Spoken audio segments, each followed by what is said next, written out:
welcome to my existential crisis. My name is Madison Epley. I'm Hailey Guffrey. And today we've got something a little bit different for you. We're going to do something a little bit different. Switch it up. Whenever I was younger, I really loved this show called Beyond Belief, Fact or Fiction. And it's actually one of the things that made me want to start this podcast. And I talked to Hailey about it, and Hailey's like, yo, I knew that show too. I watched it all the time. I also love that show. I didn't know anybody else besides my sister and I who liked and watched that show. So I was obviously ecstatic. So when I first wanted to do my existential crisis, I didn't want it to just be true crime and paranormal. You get that all the time, especially paired together. I wanted it to be more of like a mixture of everything, like true crime, paranormal, weird history, weird stories that people have that just don't seem real. Basically, things that are beyond belief and just kind of make you think so one of the things I really wanted to do with this is kind of do our own like beyond belief fact or fiction. And for those of you who don't know what that is, basically it was a TV show out in like the 80s, I think 90s maybe. I think 90s. 90s. It was on Chiller. If you remember that station. It was out in the 90s, and basically they would tell like 5 different stories.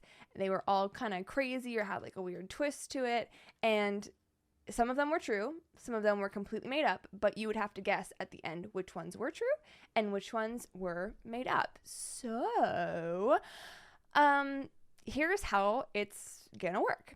I'm gonna tell 5 short stories ranging from any time, any genre, but all will be unbelievable in some capacity. You'll have to guess which are true. Hailey will be the guesser on your behalf. At least one of the stories will be true, and at least one will be fiction. You won't know how many of each, you'll just have to guess. So there could be 4 true, 1 fiction. There could be 4 fiction, 1 true. I'm not going to tell you. You just have to guess on your own. But enjoy the stories as I'm telling you them, because I worked really hard on them as well. I think we should call this segment bullshit or no shit. Bullshit or no shit. I just titled it Beyond Belief, Fact or Fiction, but like bullshit or no shit. That already exists. I love that. This is our I know. I was just gonna rip it off. Thing. Love that. That's perfect. So these are gonna be like our special little episodes. I don't know how frequently we're gonna do them, but they're just gonna be like fun little things that'll pop up here and there. I thought it would be shorter to do than a regular episode. It was kind of was and it kind of wasn't, just because it's me and I kind of just do I did a lot of research on all of these stories to make sure that I was telling a fictional story so that it could sound possibly true, or trying to not leaving anything out in the true stories, but kind of making them story-like. So nothing that is true I made up. I just kind of made it more storytelling. Does that make sense? Yeah. Okay, cool. I'm so excited. Are you ready? Oh, I've also named each of the stories just for like a fun little thing. So I'm going to tell all of them, and then at the end we're going to do a reveal, and you'll guess, and then I'll reveal which are which. Okay. I'm ready. Are you excited? Yes. I'm so excited. Okay, cool.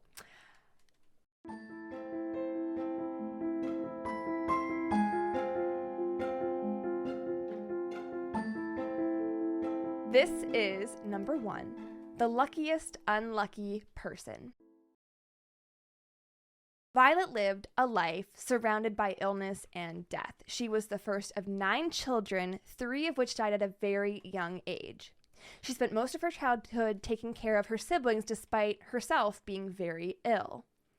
Violet was diagnosed with tuberculosis, which, as we know, this diagnosis was basically a death sentence in that time at the early 1900s.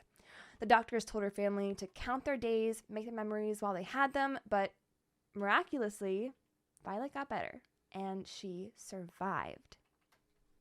When she was 16, her father passed away from complications and surgery, which is, again, also very common in the 1900s.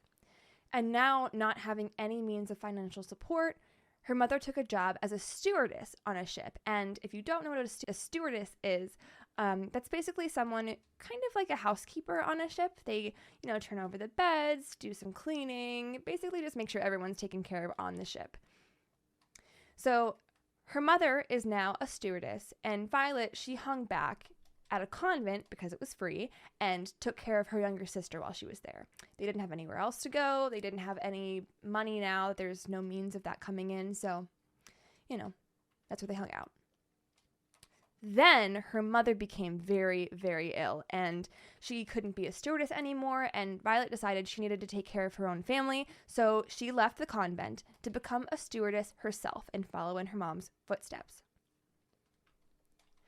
Fast forward a couple years, and now Violet has a few years of being a stewardess under her belt. She was hired aboard the RMS Olympic in 1911. This was a huge promotion for her because the RMS Olympic was the epitome of luxury, and it was the largest civilian liner at the time. Either you had to be insanely rich to buy a ticket or insanely lucky just to get hired or assigned to this liner to work. So this was a huge opportunity, no pun intended, that she was very excited to take. However, on September 20th, 1911, the RMS Olympic collided with a British warship. Now, luckily, there weren't any fatalities, and even with the amount of damage that the liner took, it was still able to make it back to port without sinking. So it ran the rest of its course, and she continued to work on the RMS Olympic until April 1912, when she was transferred to Olympic's sister ship, the Titanic. Now, just days into her new position, 4 days, on April 14th, 1912, as we all know, the Titanic sunk from hitting an iceberg. Only 2 hours and 40 minutes after the collision with the iceberg, the Titanic sank completely. Of the estimated 2,224 passengers and crew aboard, over 1,500 died. That is I can't do math. That is over 2/3. I'm going to cut this part. I can't do math that quickly. However, luckily, Violet was given a spot on a lifeboat and she was saved. As she was headed down the lifeboat on the ship, an officer handed her a baby that she could take with her. Later, when she was back in New York safely, she recalled a woman quickly grabbed the baby and ran off sobbing. Didn't say a word, assumed it was the baby's mother. As one does. She gets back to New York. She's like, that was crazy. I just went through that very traumatic thing. But she still wanted to be a stewardess. So when she got back to New York from the Titanic sinking, she took a position at the HMHS Britannic, the younger sister ship of Olympic and Titanic. This ship also had tragedy strike when it sank after an unexplained explosion. Jesus. Violet was almost not so lucky this time around because a propeller on the ship almost killed everyone in her lifeboat. It was sucking the lifeboats in and it started to shred the lifeboat. But once again, Violet survived. She jumped off of the lifeboat that was being shredded and onto another as the first lifeboat sank around her. Despite these 3 terrible accidents at sea, hundreds of death, lots of trauma, Violet continued to work as a stewardess until she retired. Years later, she even received a call from someone who asked her if she saved a baby on the Titanic. Violet said yes, and the caller said, "That was me," and hung up.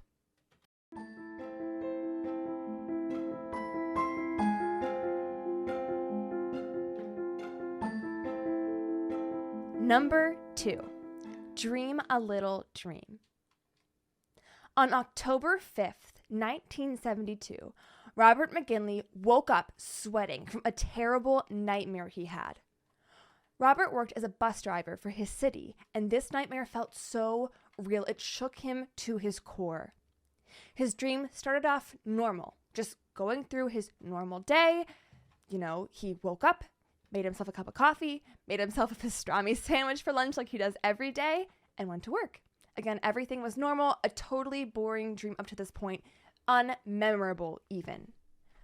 But on his route, there is a bridge that goes over a river. It's not a very deep river or a very big river, but it is a high drop off from the bridge. And the bridge itself isn't that big. It's not the Golden Gate Bridge. It's more of a concrete bridge that just connects a few hundred feet of land. And he's not in this huge city. This is a small town, Point Pleasant, West Virginia. And this time, as he goes to cross the bridge, like he does every morning, right as the sun peered over the hill, it collapsed. He could feel the beams buckling under him. He was filled with terror. He could hear the screams of his passengers. He could almost feel the impact of the fall, but he woke up in a sweat before he could remember anything else. Robert is not the superstitious type. He tried his best to go back to sleep, of course, despite some trouble, but he woke up to his alarm the next morning, as usual. Like every other day, he woke up at 4:30 to start his 5:30 route. He was still a little shaken, as anyone would probably be, by the dream that he had the night before, but, he tried his best to just shake it off his mind and carry on with his day.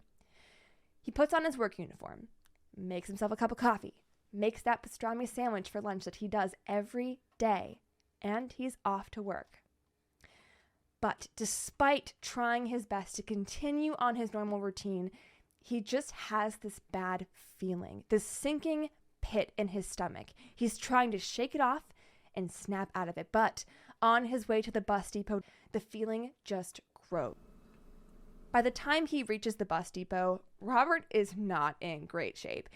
He is starting to sweat again. His heart starts racing. He even thinks that at first he might be having heart problems, like heart palpitations or a heart attack even. But he realized it was the same feeling, the same scared feeling of dread that he had the night before. He goes to the bus depot to clock in. He gets his keys and hops on the bus. But the feeling just keeps getting worse and worse the more he keeps going through his day. Before Robert could take off on his route, he radios the depot and tells them, hey, I'm not feeling well. I don't think I can go on my shift. So he goes back in, talks to his manager. Clearly, he does not look well. He is sweating. He looks feverish even. And they say, okay, we'll call around to get someone else to come in and cover your shift. But this doesn't make Robert feel any better. Finally, he tells his manager about the dream. Tells him how real it felt, explains that something just doesn't feel right, and he pleads with his boss, can we just not run this route today? Can we delay it 30 minutes even? But no, his boss is insistent that people are counting on them. People don't have any other way to get around sometimes. The bus is their lifeline. That's how they get to their jobs, their doctor's appointments. He can't cancel the route or even delay it just because this driver had a feeling. And Robert totally understands. He knows how crazy it sounds, but he is insistent. He feels that he has to be. So his manager dismisses him again and tells him to go home and sleep it off. Robert knows he's not going to be getting anywhere, so he goes home. He's still very shaken. But when he gets home, he calls his friend Mark Papson. Mark is another bus driver and a friend of Robert's, and Mark works the opposite shift of Robert. So usually he is the one they call first if they really need a substitute. So Mark answers the phone and tells Robert, hey, I was called in and getting ready for your shift, Robert's shift. What's wrong? He heard that he wasn't feeling well. So Mark's like, hey, are you okay, Robert? And Robert just tells Mark everything. He explains how scared he was and is, and he is just urging Mark, please just take your time getting there. Be late, 30 minutes even if you can. Because he remembers the sun coming up over his dream. That's usually the time that he crosses the bridge. Even 30 minutes, the sun would already be up by then. So, Robert says, Mark, if you get in trouble, I will take the blame. I will even resign if I'm not fired first. Obviously, Mark, not wanting to lose his own job, he is hesitant, but he hears the panic in Robert's voice. So he listens, and he takes his time and gets to the depot about 30 to 45 minutes late. Obviously, their boss is not very happy with this. But again, not wanting to just cancel the route completely, Mark starts to go on the usual route. Robert knows this, and he can't go back to sleep, so he waits up frantically. He's just hoping that everything is okay, and by 8 a.m., Robert is just an utter mess. He knows his friend would have gone over the bridge by now, and in a day without cell phones or a 24-hour news cycle even, he is just waiting on edge to hear any kind of news. Finally, at 8:50 a.m., Robert gets the call he's been waiting for. It's Mark. He's calling from a payphone, and he tells Robert that he wasn't able to finish his route because the bridge that connects the roads over the river collapsed before he could reach it.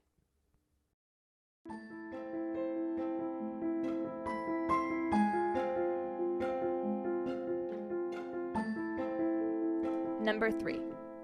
You can't take it with you. Michael Grover lived with his wife, Marilyn, in an apartment complex in Boston in 1910. They married young, they never had kids, they never had much money, and at this point in their lives, they generally just were very unhappy living with each other. Michael goes by Ike, and he is 75, Marilyn is 70. You know, again, at this point, they feel like they're too old to get divorced, so they're just kind of unhappily cohabitating, living their own separate lives under the same roof. Oh, the dream. So one of Ike's biggest problems with Marilyn is that he has always felt a lot of resentment towards her. So the first problem that he's had all through his life was he always wanted to be a dad, and he always felt like it was Marilyn's fault for not giving him any kids. After their time as parents passed, you know, they couldn't afford adoption. They did not conceive in the time that they had. Ike just wanted to travel, and he wanted to spend the rest of his days exploring and experiencing new things and places he hadn't been anywhere, really. He had stayed in Boston pretty much his whole life, and he had these big plans and these big dreams. You know, if I can't be a family man, at least I can travel. But despite not having the money to do these things, he blamed Marilyn because she was always afraid of traveling. She was afraid of taking a train, definitely afraid of a motor car, which were very new at the time. And she just liked to stay at home anyway. She had friends in the area. She had her whole family there. She grew up there. And, you know, her friends gave her the company that Ike didn't. And she was just a homebody. Just go without her. Just, Ike, don't blame your wife. Yeah. Blame yourself. Ike is a dick. Look within. Look within. Anyway, sorry. Keep going. Continue. I feel awkward just sitting here and listening. No, it's so okay. I love the little chiming interjections. in here and Perfect. there. It's perfect. I love it. In November of 1910, Marilyn was under the weather with the seasonal flu, so she went to the pharmacy to get some medicine, but little did she know that medicine wasn't going to help her any. See, Ike had really grown tired of his life with Marilyn, and he wanted out now. He wanted to do the things he wanted, and he, you know, felt Marilyn was holding him back from all that. So he met with a friend, Joe Piancone. The only Italian I know is from opera, so I hope that's right. Piancone. John Piancone. So anyway, Joe was about 20 years Ike's junior, and they met at a local pub. They got to talking after a few pints, and, you know, Joe told him that he could help Ike get rid of his wife and make money in the process. Enter the timely insurance policy fraud scheme that was very rampant in those days. So Joe did his thing, got Marilyn a life insurance policy for $500, which is about $15,000 to $16,000 today, and the rest was up to Ike. So Ike started slipping her arsenic because, again, apparently arsenic was also just fucking everywhere in those days. And yeah, just everywhere. Arsenic is so, now, okay. Arsenic is so, I think back then it was used so often because it was virtually undetectable. Yeah, it was virtually undetectable. It was also used in, like, rat poison and cleaners. Yeah, and, like, even, I think it was, like, cheap. It was, like, both a pesticide and a cleaning product. So, yeah, it was very cheap. Yeah. Anyway, Marilyn passed away on November 18th, 1910. In the days following her death, Ike quickly arranged her funeral and began planning out some trips with the insurance money he would be getting. But the day after Marilyn's funeral, he just had this insane guilt. He just felt this really strong remorse for what he did. He kind of grew a conscience overnight. His guilt grew into night terrors. This happened for 14 days. It was so bad. Ike was getting sick. He couldn't sleep. He couldn't eat. He was always sick to his stomach, and he called Joe every day to tell him about how he's, regretting their decision. He feels haunted by the guilt. He just feels really bad about it. And Joe is reassuring him. He's like, it's going to feel so much better when you get that money and you're traveling and doing what you want. But day after day, Ike calls again, even more distressed than the last.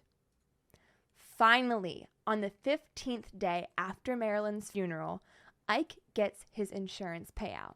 And, he does feel relief, and he's really excited about the trips he's going to take. Despite his sleepless nights, he has all of his trips planned out, bags packed, cash withdrawn, and ready to be spent.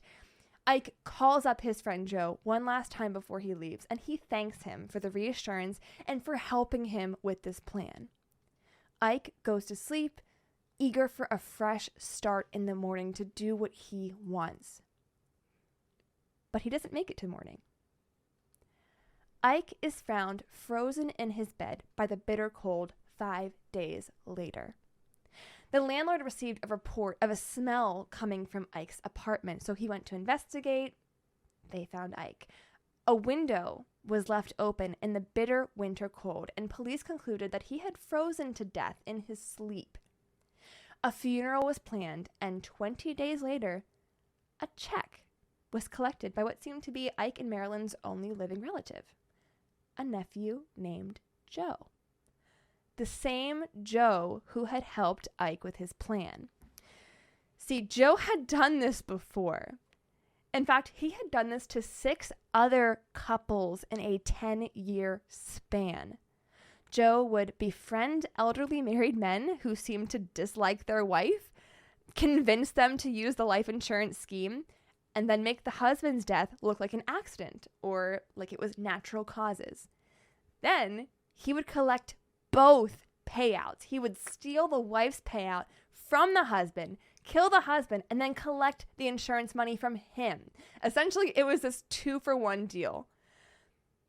But Joe wasn't that smart. He was stupid enough to give his real name, which is what connected him to all of these crimes and finally got him caught in New York after trying to swindle another couple.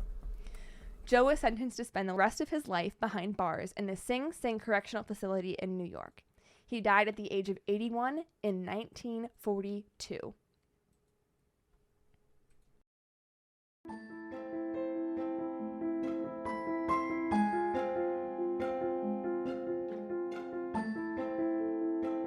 Number 4, the Wizard Slayer. So now we're going to go...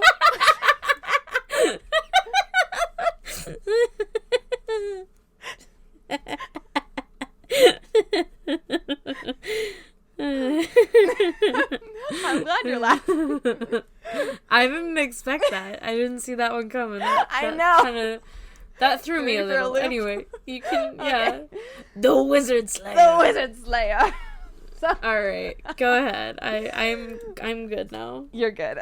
So now we're gonna go way, way back in time to around 550 BCE. This man, Darius, was of noble birth, and he was the eldest of 5 sons. Despite his nobility, he was in no way in line for the throne. You know, he had this very distant bloodline from nobility and this crazy family tree. His mother was an affluent landowner who descended from a family of local rulers. Very distant nobility at best, but nobility at the very least. And he served as the king's personal spear carrier, which is a role, and a bodyguard, both of which were very important. Basically, you are the one who is protecting the king and the king's men.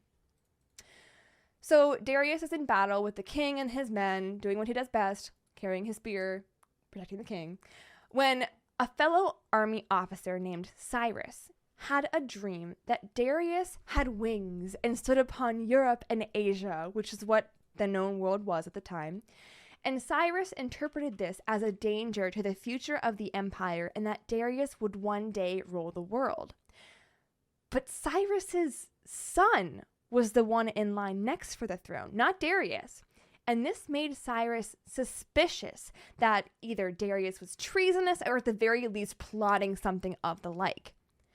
Because of this dream, Cyrus ordered another officer to go back to Persia to watch over his son to ensure his safety. Cyrus's son, Cambyses, takes the throne as planned, but in a fit of jealousy, his younger brother Bardi ends up losing his mind and killing his brother to usurp the throne. So now, Cambyses is killed, but not by Darius, by his own brother, and Bardi, the usurped king, is on the throne. You following? Yeah. Cool. So now, the other son of Cyrus, Bardi, he is now the king, and now that he's on the throne, Darius and the rest of the troops, they head back home to Persia. Darius was still left to guard the family, and he decides that this was his chance. And from the help of a few other Persian nobles, he kills Bardi, the new king, to usurp the throne for himself. So this is loud, and people heard the commotion of Darius trying to kill Bardi. So a few palace leaders stormed into the room and literally caught Darius red-handed, literally red-handed, with the bloody knife standing over the dead king. Oh, man. But Darius is Go ahead. I was going to say, I think I know where this is going, and I'm so excited. I'm really hoping it goes how I want it to go. If it doesn't, I want you to tell me how you thought it was going to go. Okay. So, Darius is thinking fast, and he says, look, I know that this looks fishy, but I promise it is not what you think. And the leaders are ready to pounce. They're ready to take Darius away, but Darius is like, yo, hold up. Let me just tell you my side of the story. Darius says that while it looks like Bardi, the king, it's not. It's a shapeshifter. A shapeshifter that Darius has found out that he has been taking over the throne since his brother's death, Cambyses. So basically, Darius is like, listen, you know how Bardi killed Cambyses? That happened, but also they fought each other, and Cambyses killed Bardi along with it. They killed each other. And this shape-shifting wizard steps in, pretends to be Bardi, and has been ruling the throne for weeks now. And you guys have not noticed, but luckily for you, I did. And I got the bastard, and I've killed him so that now we can have the right person on the throne, which just happens to be him because he's kind of next in line now. And these leaders, they're technically magi, which are like religious wise men type of things. They're like, what the fuck? What the fuck did you just say? And so they take a minute and they think this over, and they talk amongst themselves, and they think, you know what? Okay, that makes sense, because they haven't heard anything like that before in their lives. And because they haven't heard anything like that before in their lives, they're like, how could anyone make that up? Jesus. So Darius takes the throne, and he is the new king of Persia.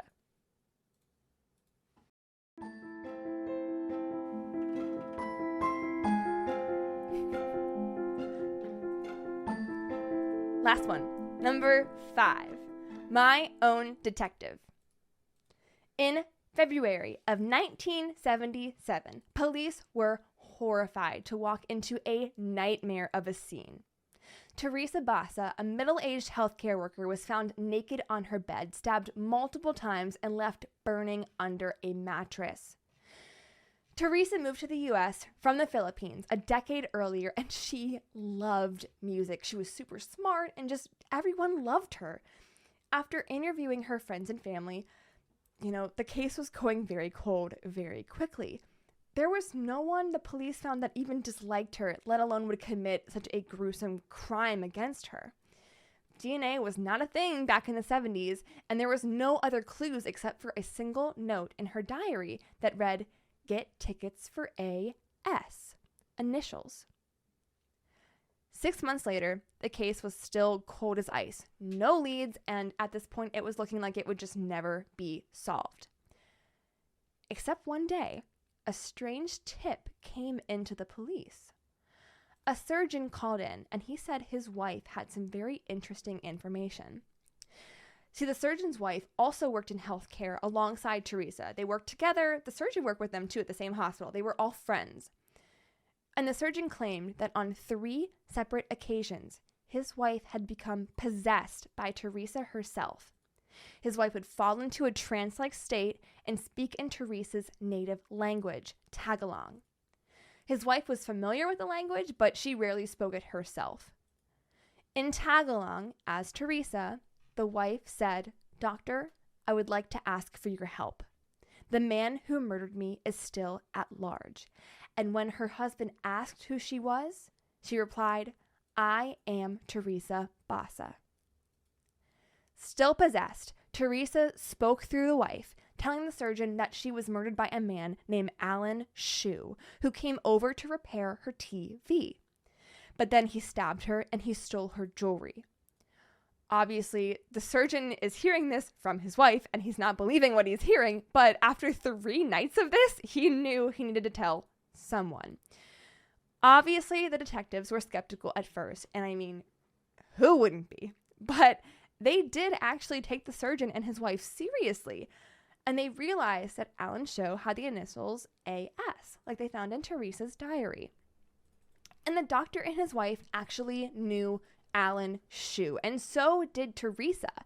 In fact, they all worked together at the same hospital with them. Shue worked in a lower, quote-unquote, spot than a respiratory therapist and a surgeon like the doctor was, but they still all worked together. And Teresa knew that Alan Shue was in a really sticky financial spot, so she offered to pay him generously for just various odd jobs here and there, like fixing a TV. And that was the only lead that they had, so police were like, you know what, we're going to go for it. We're going to check this out, at least cross it off our list at the very least. So the police found Shue and his girlfriend Yvonne at their apartment. And right away, they spotted a ring and a necklace on Yvonne, and the police knew they had their guy. Yvonne said they were late Christmas presents, but the detectives knew better. They were the same ring and necklace missing from Teresa's apartment. They took Shue to the station where he denied the murder at first, but then he signed a confession admitting to the whole thing. He said he went to Teresa's to fix her TV, attacked her, stole from her, and then lit the bed on fire. Very soon after that, as people usually do, Shue recanted his confession, saying that the police were threatening to arrest his girlfriend Yvonne if he didn't confess. Shue's lawyer tried to have the murder charge dismissed because, this is a ridiculous story. It was based on a surgeon's wife being possessed, and you're going to take this to trial. But the judge agreed to go forward and charge him with it. So, while awaiting trial, Shue actually confessed and changed his plea to guilty. Because he changed his plea to guilty, his sentence was lightened to 14 years for murder, robbery, and arson. But he was still charged.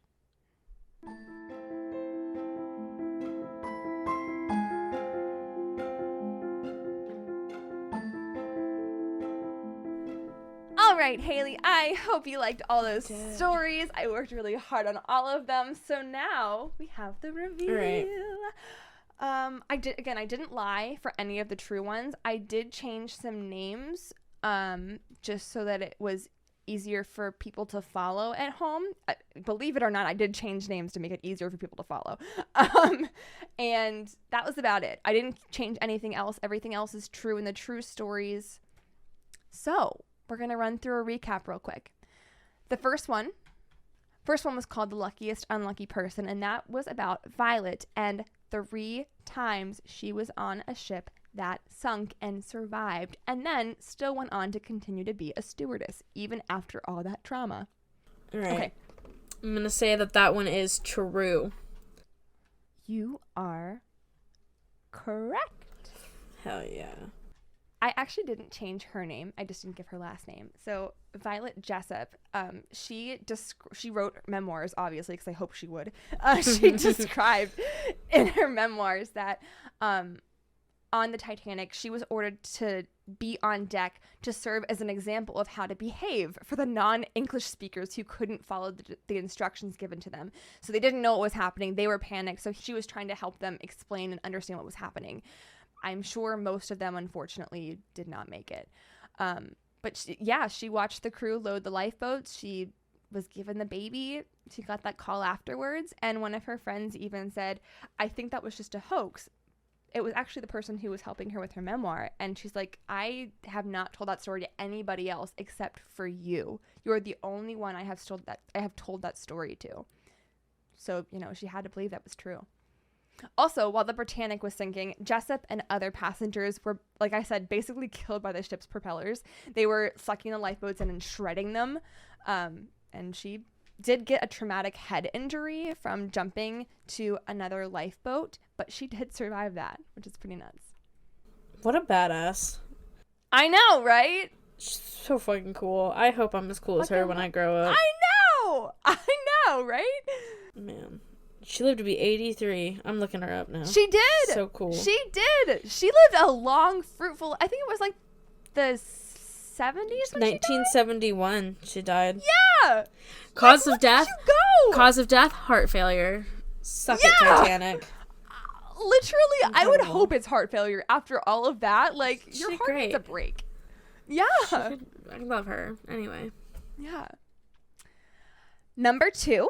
This was Dream a Little Dream, and this was about the bus driver, Robert McGinley, in the 70s, and his dream that he had about the bridge collapsing underneath him and wanting to warn the people about this. I'm going to say that's true. That one is false. Really? I made that whole thing Are you sure? I'm positive. I made the whole thing up. I swear to God that actually happened. So, I will say I did take some inspiration. It is still false though. This was actually part of a storyline in the original Beyond Belief, and it was one of the fiction ones. It was basically this guy who's like, I had a dream, don't let the bus go. And then this other guy's like, I also had the same dream, don't let the bus go. And then the bus collapsed in the thing. So I just made it sound a little bit more realistic. Well, I'll be darned. Yeah. Thank you. I tried really hard. I was so glad I could trick you. Now you're going to be rethinking everything. A little bit, yeah. Yeah. That's the goal. Okay. Number 3. You can't take it with you. This was the one about Ike killing his wife, Marilyn, because he wanted his freedom, wanted his money, and then that the person who helped him commit that crime committed the same crime on him and collected the insurance for both of them. I would like to read you the note I wrote about this one. It's the first one I can't wrote wait to about. hear it. I started by saying that it was false. I'll get into that. I said false. Men are the worst. And this is when you were telling me that Ike was starting to feel bad about what he did. So then I was like, no, that makes it not true. And I said false. Men are the worst.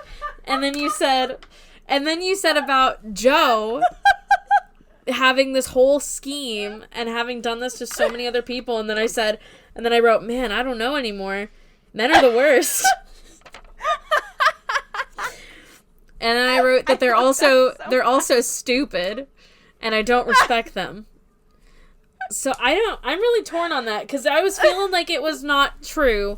Up until you said that Joe had this going for a while, but he was too dumb to not think of, like, a cover name. So, I don't know. I'm going to say true. That one was also false. Oh, my God. Madison's the worst, and I don't respect her. So I had the same thought. I was going to take that story in a couple different ways. And I was like, Ike would not feel bad. He would not feel bad about what he did. Are you kidding me? So then I was like, how can we make it still terrible? But I also was thinking that it was true because you're right. You don't know Italian. And, like, you were, like, it sounded so, that was good. That was some good acting on your part. Being Thank you. I don't know how to pronounce this. I don't know what I'm saying. I don't know how to do this. I did a whole opera in college, but I don't know how to pronounce this. Shut up. All right, next one. Oh, I'm so glad. I will say that one, I kind of, like, merged from a bunch of different stories that I had in my brain. Like, it started off being from, like, one of the scary stories to tell in the dark story. And then I was like, Michael Malloy, frozen in a bed by the bitter cold. And I was like, that is arsenic life insurance policy. I just, like, combined everything I could think of into that story. Okay. So just to tally up so far, we have 1 confirmed true and 2 confirmed false. We have 2 more left. Am wrong about most of them. We'll see. Number 4, the Wizard Slayer. This was the one about Darius, who convinced everyone that he didn't kill the king. He killed a shape-shifting wizard who was pretending to be the king. I want this to be true so badly. Is that your final guess? I'm going to say yeah. I'm going to say it's true because I feel... Well, I don't know. But... What's holding you back?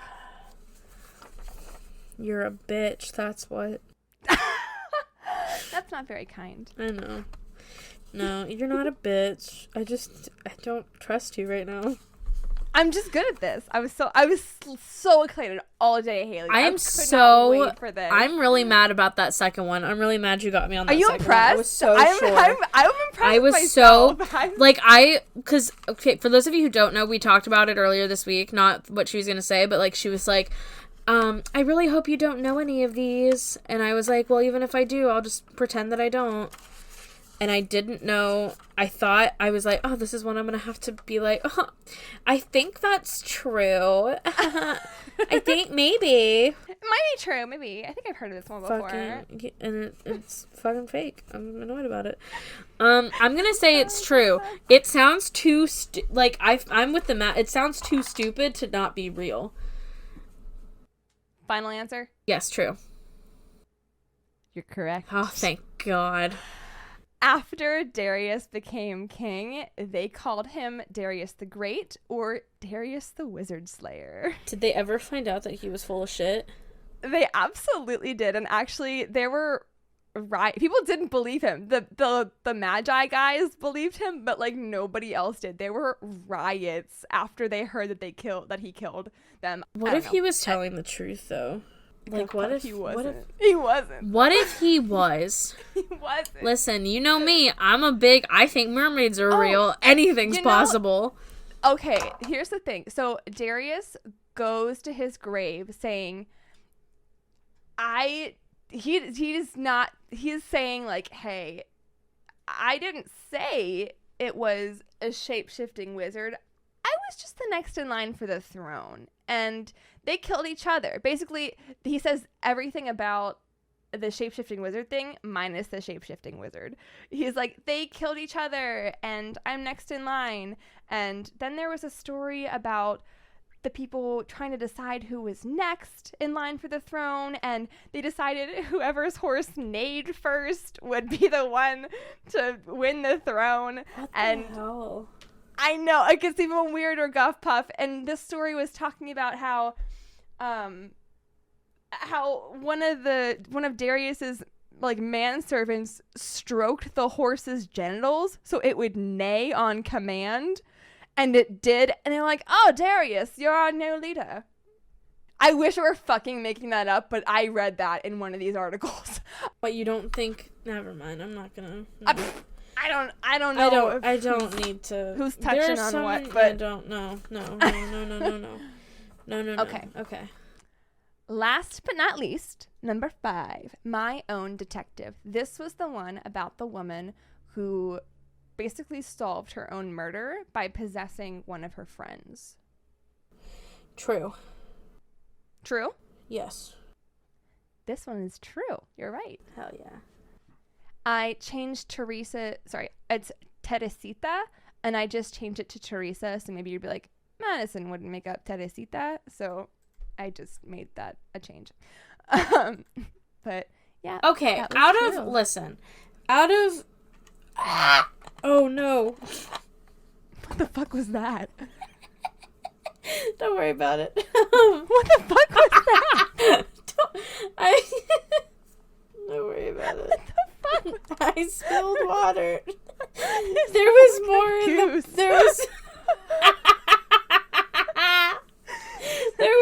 in in my water bottle than I thought there was, and I was trying to clean something, and I thought, oh, a little bit, a little dribble, a little droplet. No, a lot happened. A lot came out. I'm using my notes to clean it. That you made? What the fuck, Hailey? Oh. But yeah, that one was true. It was one of my favorites, and I'm so glad that some of these got you. I was so excited for these. I also wanted to do this because, like, I wanted to tell more stories, and like we tell 2 every 2 weeks, which is great, but like there's so many more short stories that like are too short for a whole episode, or like, you know, I don't know, there's not enough to them. So I just thought this was a really fun way to like tell some more stories in a very quick way. Yeah. But yeah, I hope you guys liked this. I also wanted to open it up for people to send these types of requests in. So whether you want to write your own fictional story or send in your own fictional story, even for inspiration, that would be a huge help. Or if you just want to request your own fact story, I would love to hear those. I love this kind of stuff. So yeah, if you want to request any of those, we'll see how this one goes and what the reception is for this one. But I would love to do this more in the future, every so often. Yeah, I'd love to tell some. Yeah. So excited. I'm so glad this went well.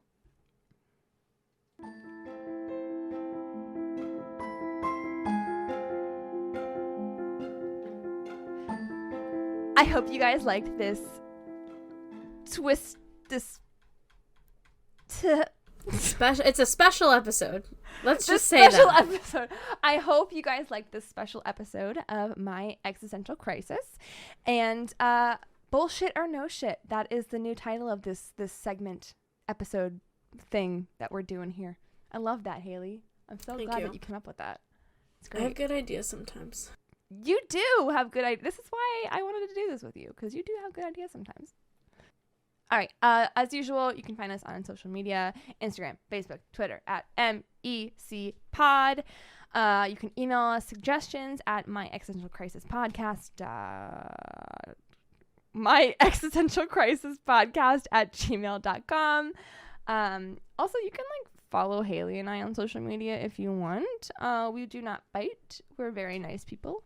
And we'd love to see more of your faces and hear what you have to think about our stories. Like me personally? They can follow me personally? Yeah. Why would you tell them that without asking me? Or not! Why would you just be like, here's Hailey's home address. Feel free to write her letters. And here's Hailey's. To give her your home address. I just said to follow personal phone number so you can call her at all hours of the evening. And listen, if you're putting your phone number online, her place of work. Guff Pup, they can find your account. It's linked through My Existential Crisis. Is it really? Yes, I'm very sure. Also, your name is attached to it. I also actively use my first and last name when doing this podcast. Yes, you do. I just like to be difficult. I just like to be the most annoying person in a situation. It was fine with you because you're like, your full name is on here. I'm mostly kidding. Okay, I felt really bad at first. I really did. And I was like, no. Wait, what the fuck? How can you not be okay with this? No, I don't care. Okay. Follow me if you want. I felt like an asshole. No, don't. I'm the asshole. Yeah, you are. Me. I'm the asshole. Hi. Promise me.